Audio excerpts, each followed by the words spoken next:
Hey everyone, I'm Beau and this is Beauporium. I've been casually spreading my seed throughout the interwebs. You'll find me on Instagram, YouTube and TikTok. And today YouTube, this one's just for you. I'm going to show you guys how you can take this beautiful glass jar and using similar concepts to terrarium building, we're going to turn it into a beautiful table arrangement or something that you could display in your home, perhaps in your his and hers. So in this one, I produced this yesterday. So if you want to see the full look into this one, of course, jump over onto my Instagram page. I did a live taping yesterday, but I'm using Photonias in this as well as some pepperonia varieties, and of course the Syngonium 3 Kings. So what I'm going to do today is go through the same process. However, I'm going to use a slightly different selection of plants to show you guys another little tip or trick and ways I like to kind of propagate my plants in what I would consider unconventional ways, to say the least. I'm just going to put my hat down. Don't want to get dirty. But what we're going to do first is we're going to start by laying our substrate layers, and the substrate layers, we're going to do them nice and cleanly because we want nice clean layers here, so that'll add to the visual impact. So what I'm going to do first is I'm going to start with some leca. I don't use this a lot in my terrariums. It's like clay balls. It's really lightweight, it's great for filtration. And I'm going to go and start by putting this just in the bottom here, so that when I hold it up you'll see that we just have that first bit of leca in here, filling that little hole. Just going to do one round of that to start with, because then I've got some additional stones. Now these are some mixed stones of mixed varieties. So what I'm going to do is I'm going to lay these down, and this is going to give me our second visual layer as well as our second sedimentary layer and our filtration.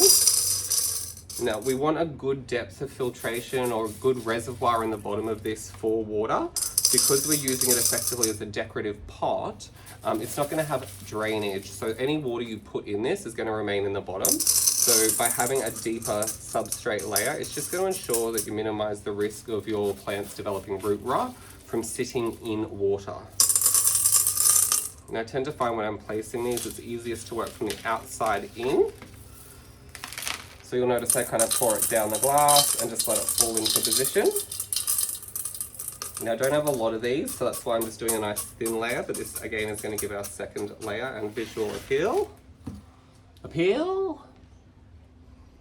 So we've got leca with clay balls, and then of course the mixed stones. Now a nice little way to even everything out is just to grab your vase, or your vessel as I like to refer to them, give it a little shake and it'll flatten itself out. So what we're going to do now is I'm going to go through and put in a layer of small stones, because I don't have larger stones. It's going to fill in some gaps and then set the space for me to then put in more of these leca balls. I've got a scoop here to just make things a little bit easier. So if this is your first time watching one of my videos, of course, I do have plenty of content over on Instagram and TikTok. I've been on YouTube for a little while now, but finding time to film for everything is quite difficult, and I do like to do different content on all the platforms so that you're not seeing the same stuff everywhere you go. So as an example, on Beauporium on TikTok, you'll find not only terrarium and plant content and like hacks, tips and tricks, propagation, kind of all that stuff. You'll see very shortly one of my propagation boxes, which I have a video on there on how to make those yourself, which is fantastic if you're looking to get into the hobby of terrariums or paludariums or really anything that uses kind of plants that you can propagate. You also see that I use a lot of recycled or found items. So these are vintage bushels jars for tea. I've got stones in honey containers, and one of my favorites and also fantastic for markets and workshops and when I'm on the go, these little pill or vitamin bottles. It's important to have your vitamins, and when you're finished with the container, let me know, I'll have it for sure. So I've just gone through and put that next layer in. Now we're going to basically do substrate layers up to about a third of the way, so that then the rest is moss and soil. And we want to keep a nice lip here so that when we are watering into this particular plant or this planter, that it's not overflowing. And we're also going to use some moss today as well. So I'll go through that. We're just going to give him a little shake, settle everything into position. And just like that, we've got our third layer. I need to get brighter lights, but as I said, this is a work in progress. This is my outdoor studio space. So back to TikTok, I'll have on there not only the plant content, but I also do Pokemon content. If you're a fan of Pokemon, much like myself, 37-year-old man collecting Pokemon cards for 25 years. I've recently started going through my archives and going through all my vintage cards, as well as opening packs that I'd previously had in storage. A little way of living. I've had some changes in my personal life recently, and I've been practicing a lot of mindfulness and gratitude and trying to do a lot of things that make me feel really happy in the interest of self-love and self-care, but also to show those people in my life just how much I appreciate what they do for me. So I'm just doing a nice thin layer of this one because it's quite chunky already. And I'm just making sure that it's kind of a visible layer all the way around, and then once again, just going to shake him into position. Because our next layer we're going to do is some charcoal. Now charcoal is really important for filtration. It helps keep your water nice and clean, and it's something you'll use in almost all terrarium scapes, so definitely recommend it. If you're not using it and you're having difficulties, it could be because you don't have charcoal. It's a great place for beneficial bacteria to live and breed as well, things that help maintain the life cycle of the ecosystem that is your closed terrarium. Alright, so we've gone through and we've got our lacquer. So you see now we've got a nice dark brown layer, we've got the small stones, the large mixed stones, and then we have another layer of lacquer. So what I'm going to do now is grab my charcoal. Now with my charcoal, I just buy my charcoal from Bunnings, as I do my lacquer and a number of other supplies you'll see here today. A lot of my rocks come from there, although I do get some of my rocks from my local pet and aquarium store.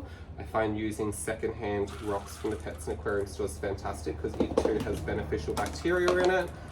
So I just put it straight in. So I've got my charcoal. Charcoal I buy in the bags, and I actually go through it and crush it down and sift it myself. And in the interest of keeping things clean and tidy, I'm just going to use my scoop again, starting from the outside, letting it fall down the glass. That's going to make sure I can get that nice visible layer. And doing your substrates like this has such a big impact. It looks so nice when you're sitting there just kind of sitting back and looking at your handiwork, or perhaps someone's come over and they're admiring your handiwork, to have these nice clear defined layers. I'll show you another little tip how we can maintain those layers throughout the life of your planted scape.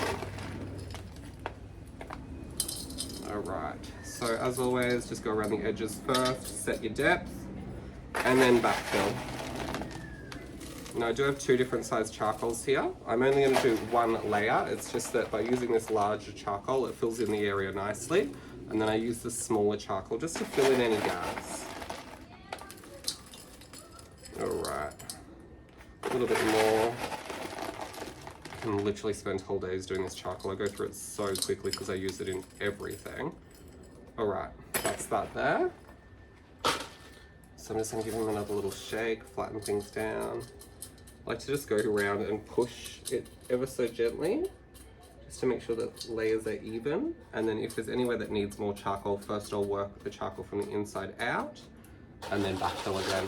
It's easier to work with what you've got than just to keep adding, because you can add too much and then you're there trying to fish it out, and that will disrupt your layers if you're poking in and around. So that's all we're going to do there. And now this is the smallest of the charcoal. After crushing it down, I get it to this small. Even the dust, I use the dust as well, which I'll touch base with you guys later on. But it's a really great way to cure the end of a freshly cut propagation or plant and protect it. So I'm going to grab my scoop again. I have so much of this from my last round that it didn't all fit in the container that I have. So I'm just using this up first. Again, we're doing the edges first.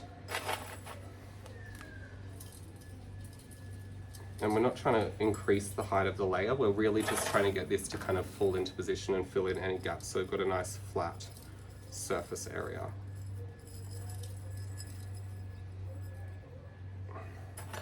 Alright, and depending on how you've positioned your rocks or layered your rocks, if you're mindful not to leave large rocks and then layer them with small rocks on top of them, what will happen is your small rocks will fall through those larger layers, filling in the gaps, and then you'll lose that differentiation.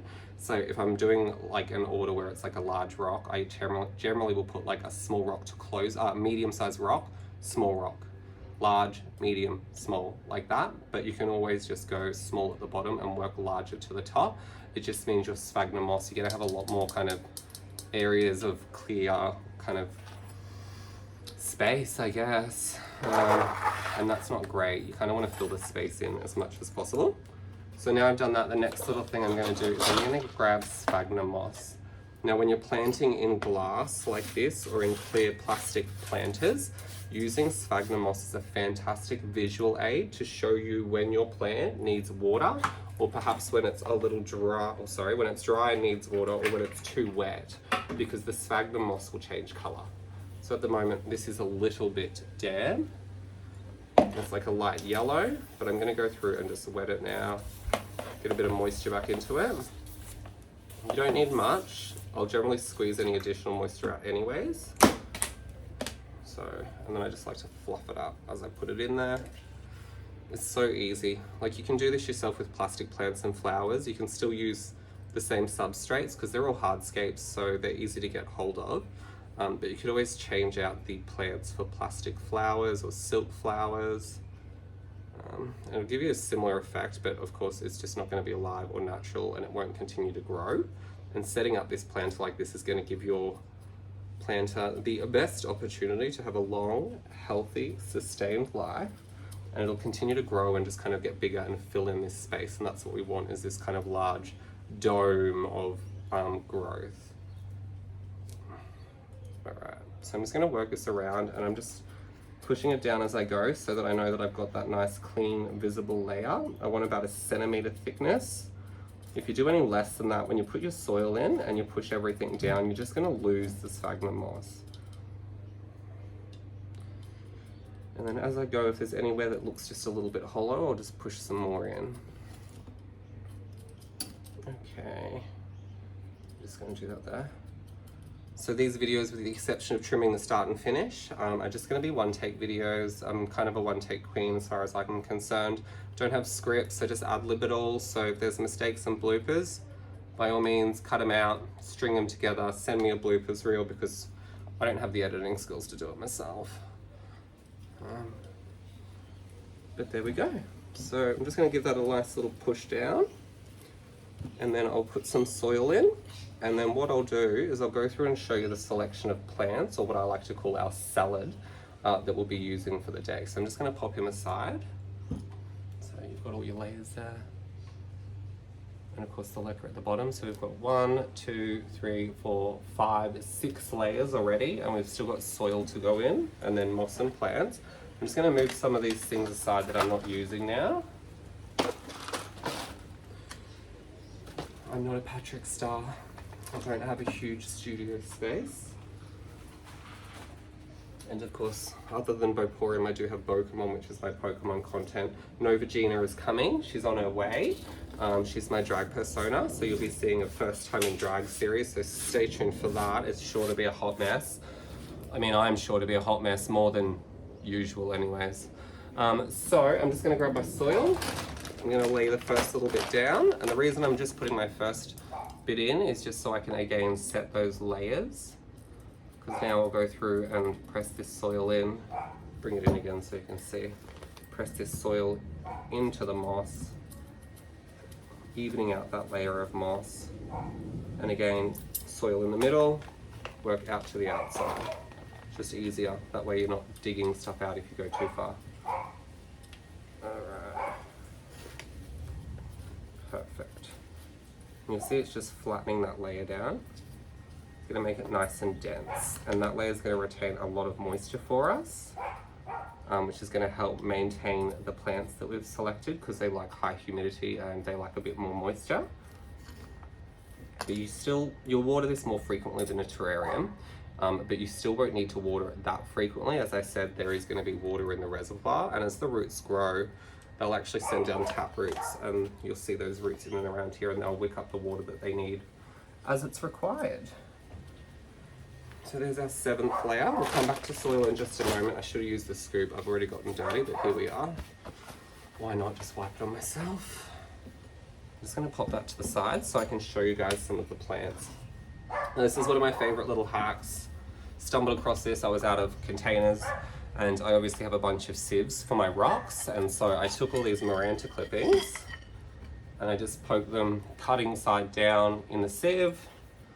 Then I take the sieve and I just set it in a small shallow bowl of water, just like that. And you'll see right here, if I can get them out, their roots are just popping off. Every single one of them, nice healthy roots. So I'm actually going to use some of this today. I think it's called Maranta from memory. If I'm wrong, again, correct me. Your corrections mean engagement. So thank you. And if I'm right, congratulate me. So yeah, I've got all these here. I'm just going to go through and pick out a couple of them. Any that aren't yet rooted, I'm just going to lay back in here for now, and I'll put them in the sieve at the end. All right, I've got just a selection of them, because I'm going to have these bursting out of the center, and then I'm going to fill the outside with the Phytonias and other varieties that I've got here. And then as with yesterday, I'll add finishing touches off camera. So if you want to see finishing touches at the end, jump over onto my TikTok and or my Instagram. That's where I generally do my finished product content, so I can film little shorts and get up close images. Again, the editing, I don't have big roll, guys, so I understand there is a need for it. Help me, you, help me, help me, help you. Is that what I mean? Anyways, looking for an editor. I've got the content, I just need someone who knows how to edit it. All right, anyways, guys, the other thing I'm going to do is pull up my station, my propagation station, I like to call them, or propagation boxes. Now, if you want to see how I make these, they're very easy, set up just like this and terrariums. The only difference being is they have drainage, so you will water them more frequently. But I have like 5 or 6 of these lying around, and each of them has a mixed selection. I like to mix planters. It just looks more interesting. It's more inspiring when I open them, but they're just full of kind of Phytonias and other plants that I use in my terrariums and other arrangements. So that was on the 30th of December, and I believe from memory it was part of a Live at 11, which is a series I do on Saturdays and Sundays, and the Live at 11 is on the 30th of December. That's when it was. And good news, the Live at 11s are returning, only on Instagram at this point in time, because I haven't yet got to live on the other platforms, but it'll be returning at 11 a.m. on May the 4th, for the Star Wars fans out there. So what I'm going to do now is just go through, and while I'm here, I'm just going to pluck some of these guys out. And these all were clippings from other plants, but you'll notice that they've got nice, healthy root systems.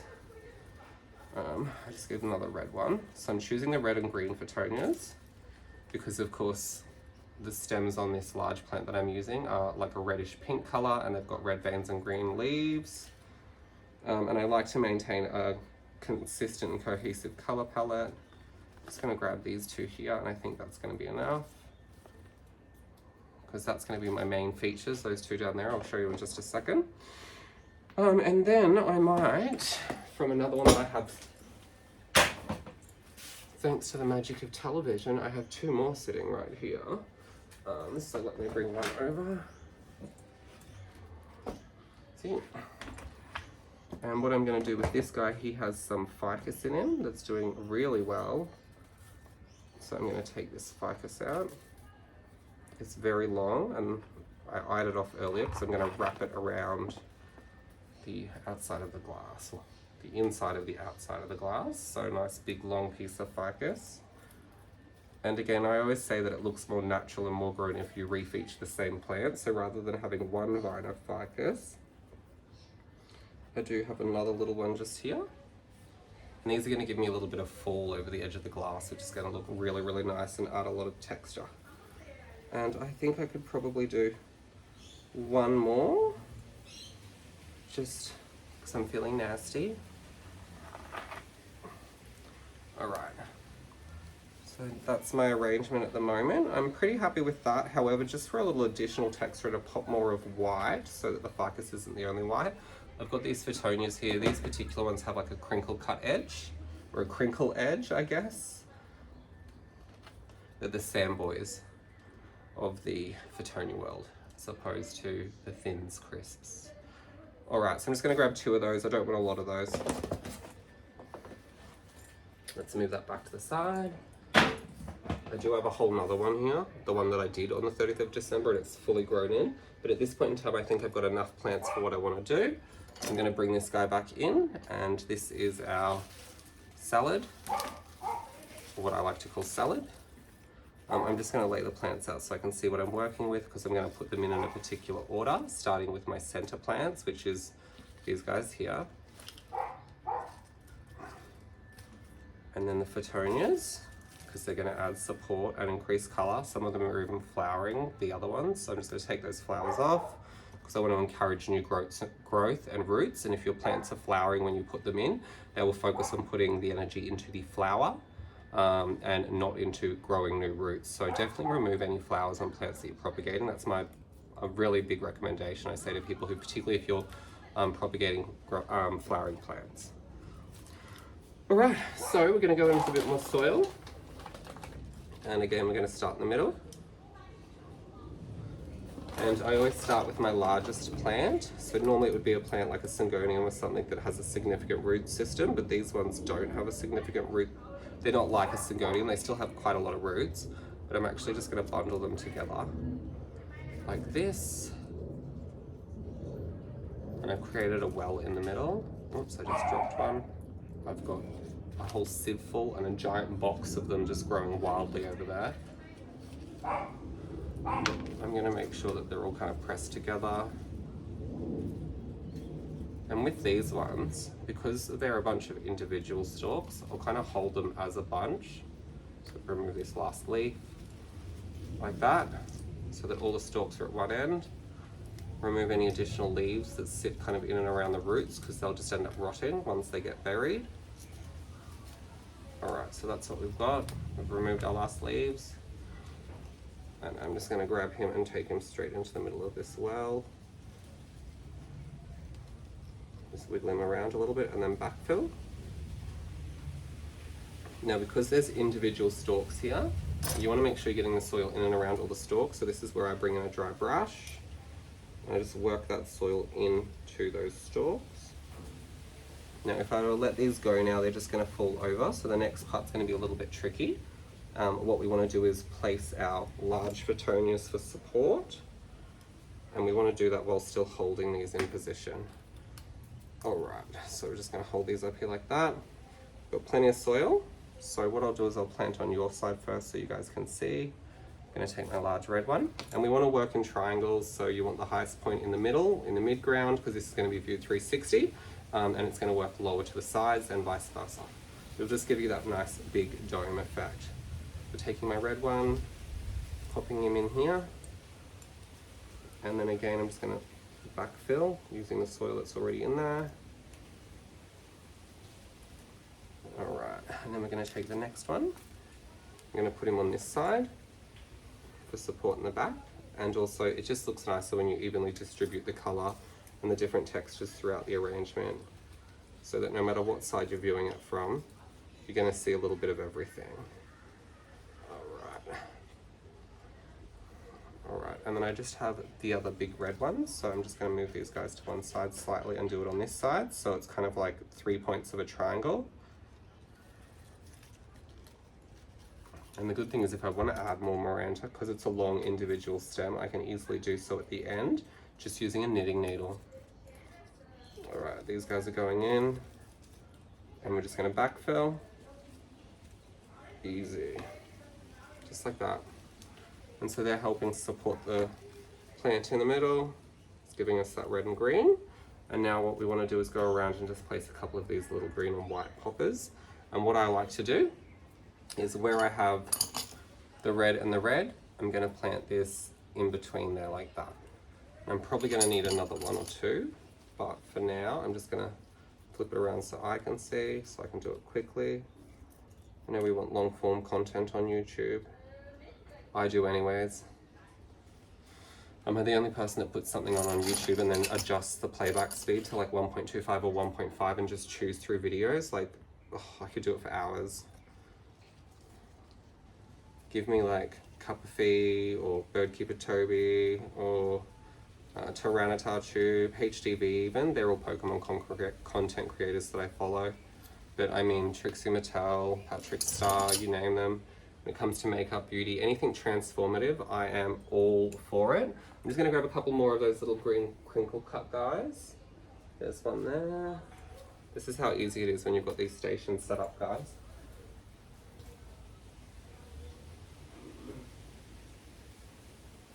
What's in here? Oh, that's peperonia and more ficus. All right, so I've just got another 2 of them. And I'm gonna put them on this side here in between the reds.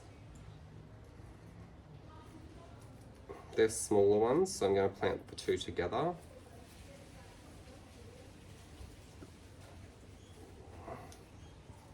Yeah. Backfill. And that's all our main planting done. Nice and simple. I'll get a little closer so you can see. It looks a bit chaotic at the moment, but once we go through and add the rest of the soil, it'll firm everything up. So what I do now is I get my soil, working from the outside, dropping the soil down the glass. I just go through and drop about another centimetre depth. I'm not pushing it in just yet, or compacting it, because this is another opportunity where we're going to backfill. So we're going right to the rim, not right to the rim, sorry, we're going from the edge and then backfilling into the center. That's going to help firm up all your stalks and help stand everything nice and tall. Now in the video yesterday and the one I showed you earlier, I did use hardscape in the middle of that to add some more structural shape and definition to that planter, because the syngoniums are quite soft, as were the rest of the plants. But because this one has the, I believe it's Miranda, I'm sorry if it's wrong, spewing at the top or bursting at the top, it's going to continue to grow and eventually drape down. So the idea is that these Phottonias are going to act as props to lift it up, and it'll give it hopefully, well, I've done it before, so it'll kind of develop almost like a pussy willow look. If you know what a pussy willow is, it's like a tall stemmed tree or shrub, and then it has vines that drape down like that. So this is going to do that same thing over time if you maintain it. And these last so much longer than a bunch of flowers. And considering what you pay for flowers and you throw them out at the end of the week, I mean, something like this could be a great alternative. So now I'm just going through and unpacking everything in, starting with the closest to the glass. And as I do, I just lift up my tallest stalks or my tallest plants to position them so that as I pack it in, it firms them up.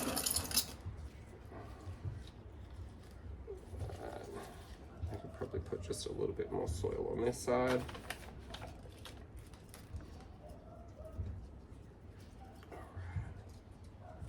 Easy. You just got there. Now I'm just going to wiggle them around a little bit until I'm happy. I just want them on the top and everything else nice and tight. Easy. Now, before I go in and add the ficus that I had here, just give me a drink. Give me a second, I need a drink.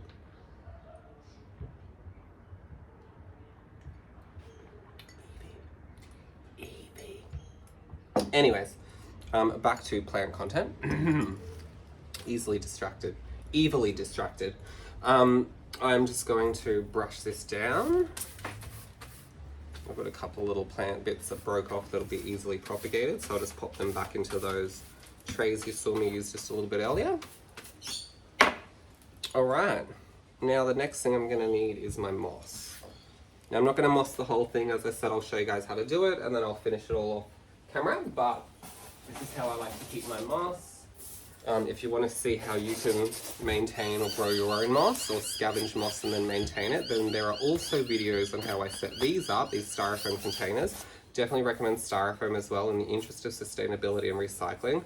Styrofoam is horrible for the environment, so if you can use styrofoam instead of going out and buying plastic containers.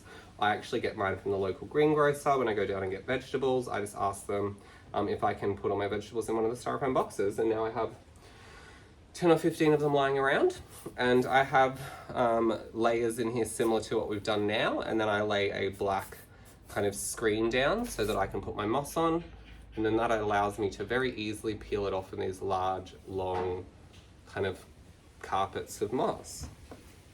Now because they are open air, they don't grow long like grass, they'll just stay nice, short and green. but when they go into your terrarium space, then of course they will grow longer, particularly if it's a closed terrarium. In one like this, unless you keep it in a moist area, like for example a bathroom or a wet room, the grass or the moss, sorry, will stay nice, short and dense, but it'll remain green as long as you maintain that moisture. Now when it comes to mossing, the trick is to take your moss side down in your hand. You're going to peel your plants back ever so slightly, and then you're going to put your moss in so that it is closest to the plant, and then lay it down towards the glass. It's just a lot easier. It gives you more control.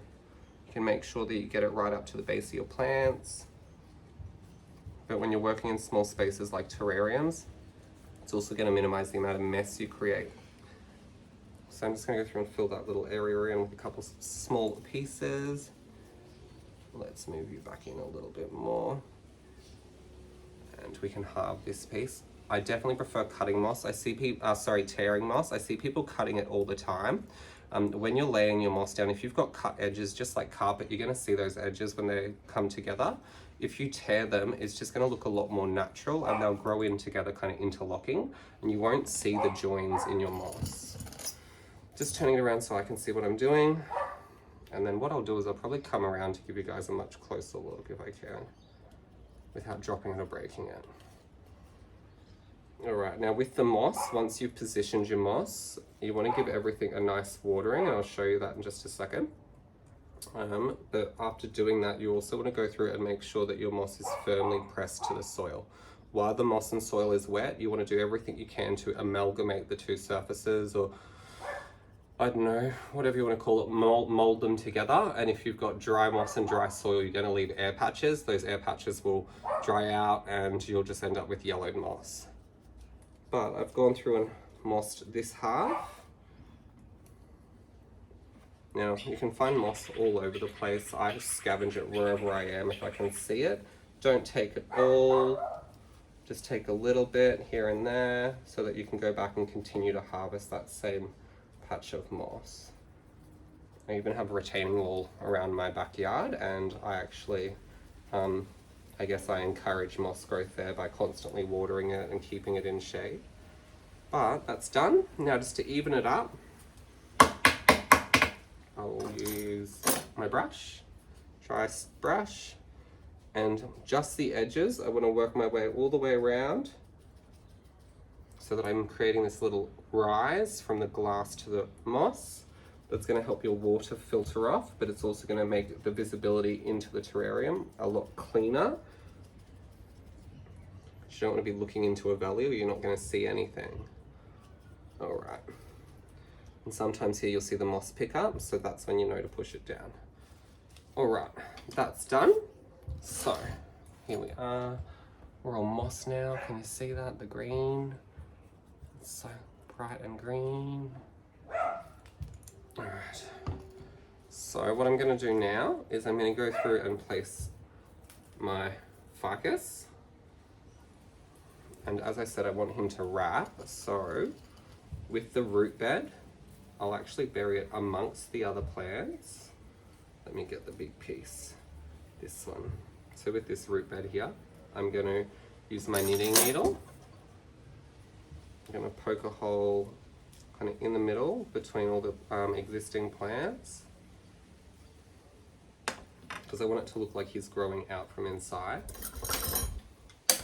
I'm going to use my tweezers. These are fantastic tweezers. If you're struggling to find large, firm tweezers that are stainless steel, go to your local pet store, one that sells reptile supplies, reptiles, snakes, lizards, whatever you want to call them, and they'll have really long, large, sturdy reptile handling tweezers. You also use them for feeding, so I've just put that in, and what I'm going to do now is just wrap this around, putting it in contact with the moss, because it will put out little roots and runners, firming itself up. And over time, these little additional bits are going to pop out and trail over the edge of our glass. All right. So So that's there. Now I do have more pieces of it, so I am going to use more pieces of it, and I'm even going to put them in the same hole and just wrap them the other way.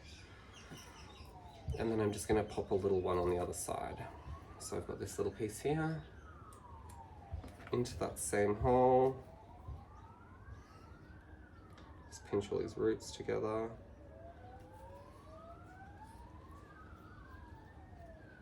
And he just slides right in. Just wiggle the tweezers as you go. And then we're going to wrap him the other way. Making sure that he's in contact with the soil. And you'll see little bits here are already growing over the edges. And then with these two little ones, I'm just going to come to this far side on the back, to the opposite side of where I planted the first ones. Same process. Now I haven't mossed this section yet, so I'm just putting this in for effect. I will take these ones out, re-moss, and do my finishing touches. And as I said, I'll post those later on today or maybe this week. A few projects on the go at the moment, so alright. I'm just using my tweezers and just lifting the leaves and positioning so it's got this little almost like net of green and white ficus running around the side. Okay. And that's pretty much it. So I'm just going to go through and water it, and I'll show you guys why watering is so easy. I'm just going to pop this little unused piece of moss away. Get my bumper. Now it's going to be hard for you guys to see because you're so far away from me, but what I'll do is I'll do a little short or something of this. But what we're going to do is we're going to start watering it. We're going to water down the glass all the way around, giving it a nice water, but we don't want to flood it. We want to water it and then watch as the soil changes color slowly from the current brown to a darker brown. And then once it kind of stops moving or graduating down, we're going to add additional water until it slowly comes to the point where it just touches the moss. That's when we're going to stop. Because any residual water from there will continue to be absorbed by the moss, and any excess water will then end up in our reservoir at the bottom. So I'm just going to lift this up so it's easier.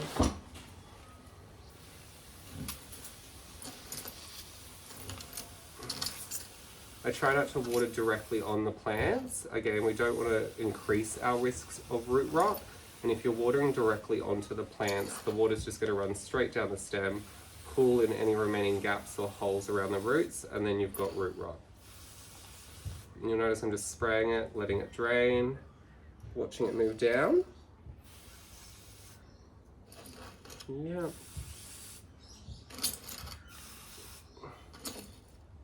Now, being open air, it may attract pests, something like a fungus gnat, for example. They love wet soil.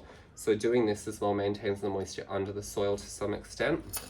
But if you want to maintain your moss, you're going to have to spray it on a more regular basis, ever so lightly, just like that. Otherwise, if you're in a bathroom, the steam from your bathroom, the hot shower, whatever it is you're doing will be enough. But that's it. Nice, easy. Now I've got 2 jugs, both bigger than my head. I'll bring this around so you guys can have a closer look. Give me 2 seconds. I'll be right with you.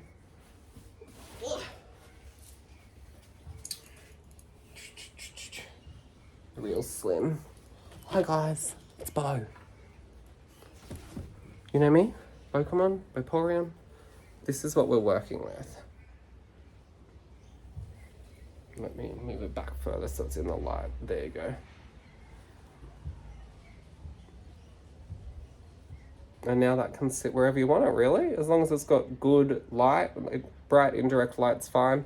All of these plants will survive in medium to low light settings, but if you want optimal growth, then of course medium to bright light, but indirect light is going to be the best thing for them. Anyways, guys, that's it.